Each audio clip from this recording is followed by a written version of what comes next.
గద్వాలను జిల్లా కేంద్రం చేయడమే కాకుండా ఇక్కడ బ్రహ్మాండమైన మెడికల్ కాలేజీ, నర్సింగ్ కాలేజీ ఇచ్చింది ఎవరు? ఎవరు? వినబడతంలే. కేసీఆర్ గారేనా? పక్కానా? మెడికల్ కాలేజ్ వచ్చింది. ఇక్కడికి వచ్చేటప్పుడు చూసుకుంటా వచ్చిన మా దర్గా కాడ మెడికల్ కాలేజు, బ్రహ్మాండమైన హాస్పిటల్, నర్సింగ్ కళాశాల అద్భుతంగా నడుస్తా ఉన్నది. ఆ పక్కనే గద్వాలలో ఆ దర్గా దగ్గరనే మెడికల్ కాలేజ్ యువతల 1275 డబల్ బెడ్రూమ్ ఇల్లు ఇచ్చింది ఎవరు? ఎవరు? పూర్తయినాయా? దానికి మొన్ననే రంగులు మార్చినారంట కదా, చూసినారా మీరు? రంగులు మార్చి రిబ్బన్ కట్ చేసిపోయినారంట మొన్ననే. ఏది మన డబుల్ బెడ్రూమ్ ఇళ్ళకి 3 రంగులు పూసి ఇదే ఇందిరమ్మ ఇల్లు అని చెప్పి మొన్న వచ్చి 3 మంత్రులు రిబ్బన్లు కట్ చేసిపోయినారంట. గద్వాల ప్రజలను అమాయకులు అనుకుంటున్నారు, మీకు తెలియదు అనుకుంటా ఉన్నారు.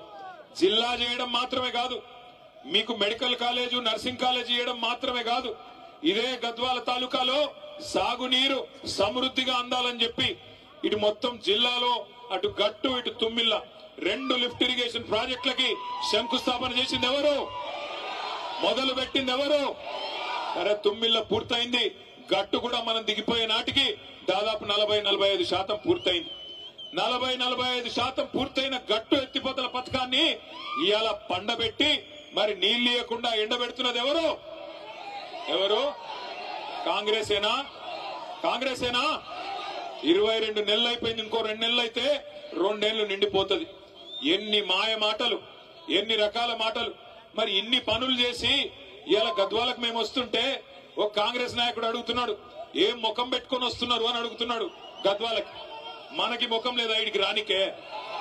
జిల్లా చేసి మెడికల్ కాలేజ్ ఇచ్చి, నర్సింగ్ కాలేజ్ ఇచ్చి 1-2 కాదు 2 ఎత్తిపోతల పథకాలు, వాటితో 1,00,000 ఎకరాలకు జిల్లాలో నీళ్లిచ్చి మొత్తం ఉమ్మడి పాలమూరు జిల్లాని 2014లో, ఇది మన పత్రిక కాదు, ఇదిగో నిన్నగాక మొన్న 11 సెప్టెంబర్ నాడు ఇగో ఈ దినపత్రిక రాసింది.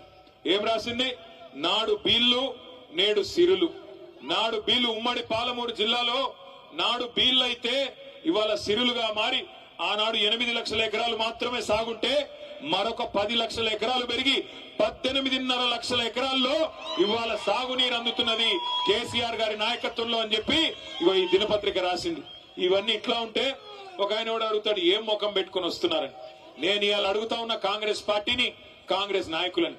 ఇక్కడ నిన్నగాక మొన్న పార్లమెంట్ ఎన్నికల్లో నేను గద్వాలకి ఆర్ఎస్ ప్రవీణ్ గారిని గెలిపించాలని చెప్పి ప్రచారంలో భాగంగా ఇక్కడికి వచ్చిన. ఆనాడు మీ ఎమ్మెల్యే కృష్ణమోహన్ రెడ్డి ఏం చెప్పినాడు?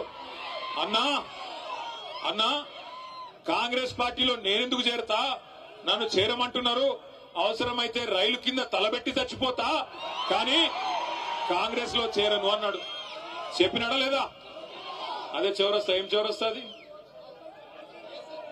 వైఎస్ఆర్ చౌరస్తానా? వైఎస్ఆర్ చౌరస్తాలో మీటింగ్ పెడితే ఇగో ప్రవీణ్ అన్న సాక్షి, నేను ఉంటే వెంకటరామన్న ఉండే, అందరం ఉండే అన్నాడు. ఆయన రైలు కింద తలబెట్టి చచ్చిపోతా రైలు పట్టాల మీద, గాని కాంగ్రెస్ లో పోను అన్నాడు. ఇవాళ ఏమంటున్నాడు? అభివృద్ధి కోసం పార్టీలో పోయిందంట. ఏం అభివృద్ధి కోసం? ఎవరి అభివృద్ధి కోసం? నియోజకవర్గ అభివృద్ధి కోసమా? నీ సొంత అభివృద్ధి కోసం పోయినావా? దేనికోసం పోయినావు? ఏం అభివృద్ధి జరిగింది 22 నెలలలో? గద్వాల తాలూకాలో ₹1 కొత్తగా మంజూరైందా కాంగ్రెస్ ప్రభుత్వం వచ్చినాక? నేను అడుగుతా ఉన్నా. 6 గ్యారంటీలు అన్నారు, అరచేతుల స్వర్గం చూపెట్టినారు, ఎన్నెన్ని మాటలు చెప్పినారు. రైతు బంధు కేసీఆర్ గారు 10,000 ఇస్తున్నాడు, మా కాంగ్రెస్ ప్రభుత్వం రాగానే ఎంత ఇస్తా అన్నాడు? 15,000 ఇస్తా అన్నాడు. వచ్చినాయా 15,000? వచ్చినాయా రాలేదు? గట్టిగా చెప్పాలా? వచ్చినాయా? మరి అందుకోసం మారిండా ఎమ్మెల్యే పార్టీ? మన కేసీఆర్ గారు 2,000 పెన్షన్ ఇస్తుంటే 2,000 ఏముంది, నేను 4,000 ఇస్తా అన్నాడు. వచ్చినాయా 4,000 పెన్షన్లు? వచ్చినాయా? మరి అందుకోసం మారిండా? దేనికి మారిండు? కేసీఆర్ గారు ఆడపిల్ల పెళ్లి చేసుకుంటుంటే షాదీ ముబారక్ కళ్యాణ్ లక్ష్మి పేరు మీద ₹1,00,000 ఇస్తే ఆయన ఇచ్చే 1,00,000 ఏంది, నేను తులం బంగారం ఇస్తా మీదికెళ్ళి అన్నాడు. వచ్చిందా తులం బంగారం? వచ్చిందా రాలేదా? మరి దానికోసం మారిండా? తులం బంగారం కోసం. అట్లాగే గుర్తు తెచ్చుకోండి, ఎన్ని హామీలు మా ఆడబిడ్డలందరికీ హామీ ఇచ్చినాడు. నెలకు 2,500 ఇస్తా, అత్తకు 4,000, కోడలికి 2,500 అని మాట ఇచ్చినాడు. వచ్చినాయా 2,500 ఎవరికన్నా? ఆడబిడ్డలు ఉన్నారా ఇక్కడ ఎవరన్నా? ఆడున్నారు. మీకు రావురా అయ్యా వాళ్ళకు వస్తే? వీళ్ళు మొగోళ్ళు సేవకుతారు ఇట్లా. ఆడపిల్లలకు ఎవరికన్నా వచ్చినాయా? ఎవరికి రాలే. రాష్ట్రంలో 1,67,00,000 మంది